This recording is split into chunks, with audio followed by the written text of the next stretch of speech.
गणेशाय नमः। श्रीगुरुभ्यो नमः। श्रीपाद श्रीवल्लभ नृसिंह सरस्वती सद्गुरु दत्तात्रेय देवताभ्यो नमः।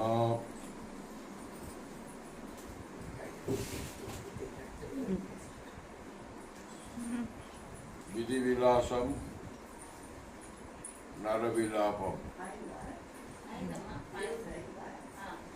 సనాతన సాంప్రదాయంలో భగవంతుని మరియు దేవుని కథాలీలలతో కూడుకున్నటువంటి ఎన్నో సద్గ్రంథములు మహా అద్భుత మహత్యములను సంతరించుకొని దివ్య నిగూఢ శక్తిని కలిగి నేటికి వెలుగొందుతున్నది.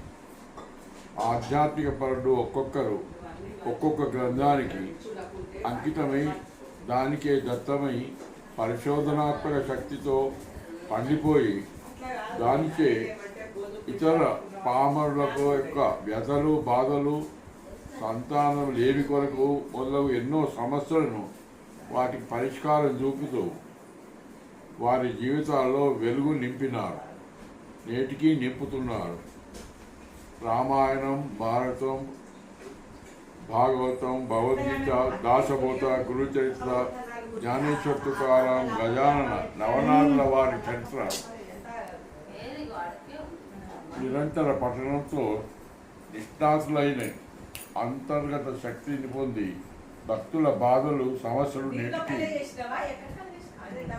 తీరుస్తున్నారు. అటువంటి వారికి భగవంతుడు బయటికి లాగి లోక కళ్యాణం కోసం, సమస్యల పరిష్కారం కోసం జీవితాలతో వెలుగు నింపడం, అతనికి భక్తుల ద్వారా మేలు చేయాలని ప్రయత్నిస్తున్నారు. ఆ సమయంలో వారి చర్యలు కానీ మాటలు కానీ వారు దీక్షలో పారాయణ పఠనం చేసే సమయంలో వారు పారాయణం చేసే సమయంలో ప్రతి పలికే వాక్యానికి భగవంతుడు ఆశీర్వదిస్తున్నాడు.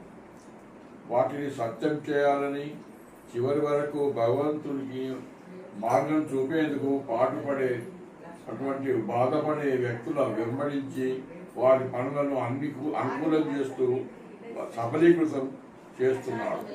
బాధపడే వ్యక్తుల పరమ విశ్వాసం, భక్తి నమ్మకాలు, భక్తుని యొక్క పటిష్ట దీక్ష నిష్ణాతలు ఈ రెండు అవసరం మరియు అత్యంత ప్రధానమైన రహస్య కీలకాలు.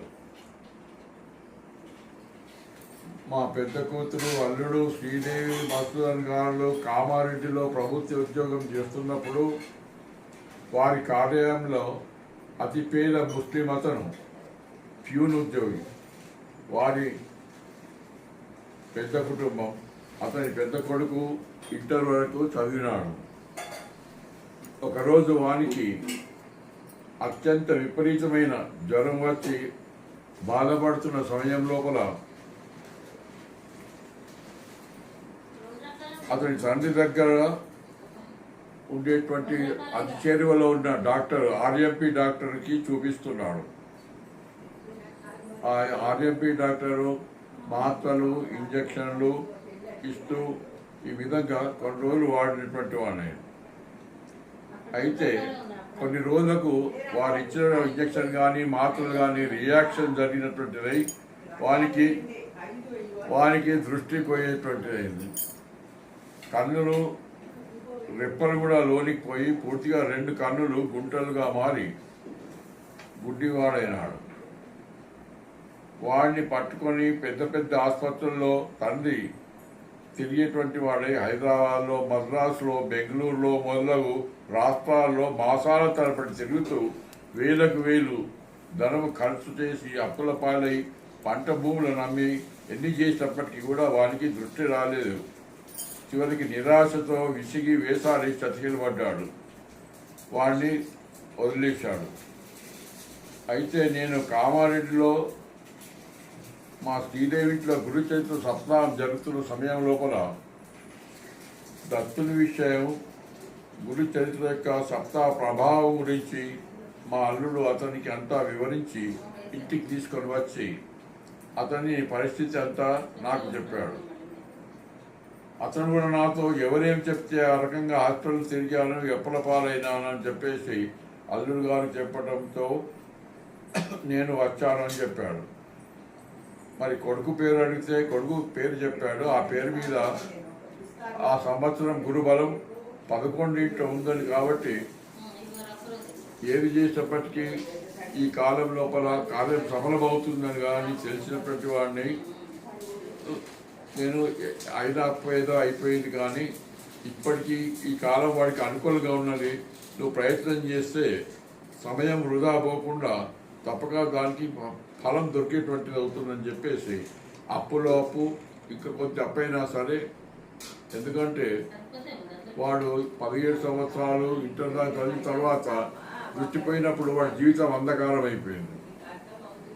వాడు మళ్ళీ ఇప్పుడు అంధ పాఠశాలలో వేస్తే మళ్ళీ ఏబిసిడి నుంచి చదివి మళ్ళీ 17 సంవత్సరానికి 30, 40 సంవత్సరాల దాకా అది ఎటు కాకుండా జీవితం ఇదైపోతుంది. కాబట్టి ప్రయత్నం చేస్తే తప్పగా నీకు మార్గం దొరుకుతుంది.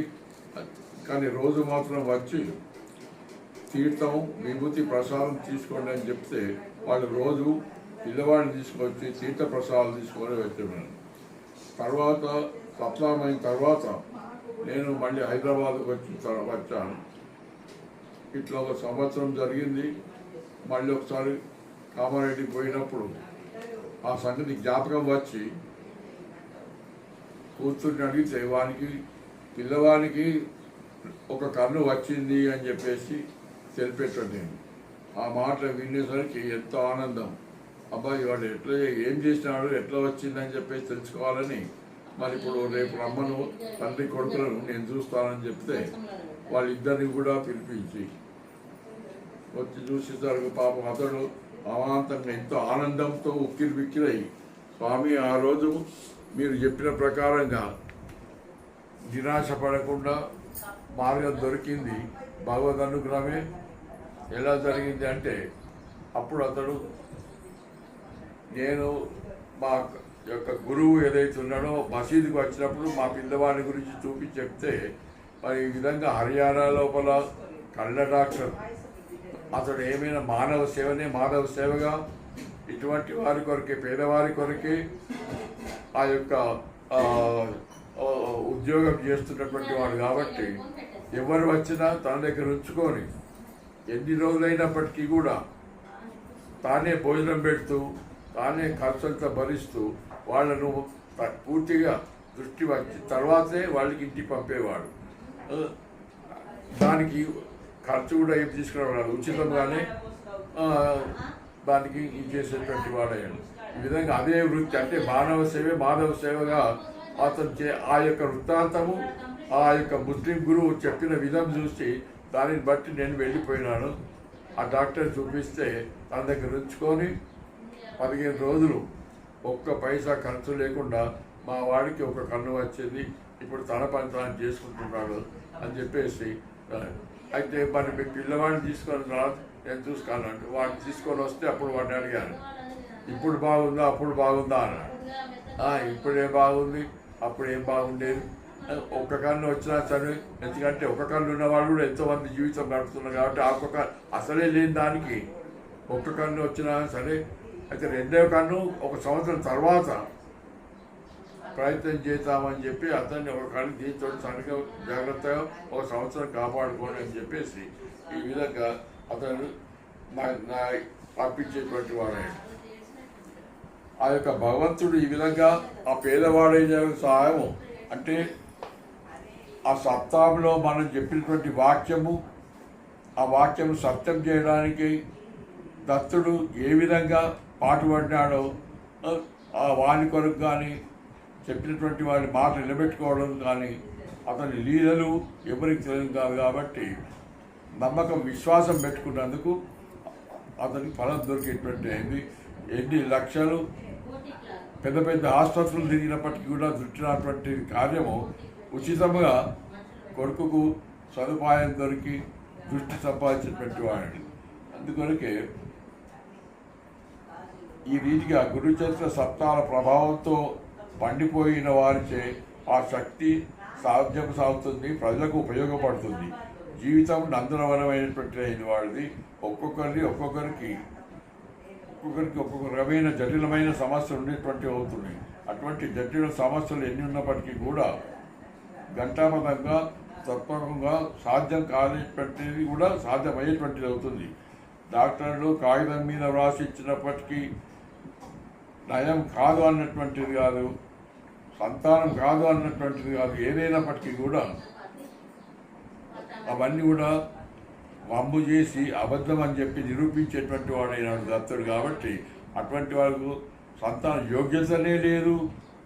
ఆమెకు ఏది కానటువంటి వాటిని అతను ఈ 2 సంతానాలు కలిగేటట్టుగా దత్తుడు ఎన్నో ఉపకారాలు ఈ విధంగా ఎన్నో జరిగేటువంటివన్నీ. కాబట్టి మన దేహాన్ని ఇవన్నీ ఏ విధంగా సాధ్యమవుతుంది అంటే భక్తుల యొక్క దృఢమైనటువంటి వేదనతో చరించిపోయేటువంటి దత్తుడు పరమామృత సున్నిత హృదయుడు కాబట్టి సర్వం ప్రసాదించగలడు. నిరంతరం అతను సేవ చేస్తూ మన దేహాన్ని అరగదీస్తూ ఉంటే అరగదీస్తున్నామనే ఆలోచన రాకుండా చేసేటువంటి వాళ్ళు కావాలి. అప్పుడే కోరని కోరికలు తాను గ్రహించి త్వరగా తీర్చగలడు. కోరితే మాత్రం అంతే సంగతి, ఎన్ని రకరకాల పరీక్షలకు గురి కావాల్సి వస్తుంది. అందుకని ఆ యొక్క పరీక్షలు తప్పించుకోవాలంటే ఒకటే కీలక మార్గం. నిత్యం భోజనం ఏ విధంగా భోజనానికి అంకితం అవుతామో అదేవిధంగా అతని సేవకు కూడా మనం అంకితం కావాలి. అందరూ అలా చేసి సఫలం కండి, మార్గదర్శకాలను ఆచరించండి. కోరిక లేనిదే సఫలం, కోరిక ఉంటే పరీక్ష. ఏది కావాలనో మీరు తీర్చుకోండి, సేవలు చేస్తూ పోండి, సఫలం పొందండి. జై గురుదేవ దత్త.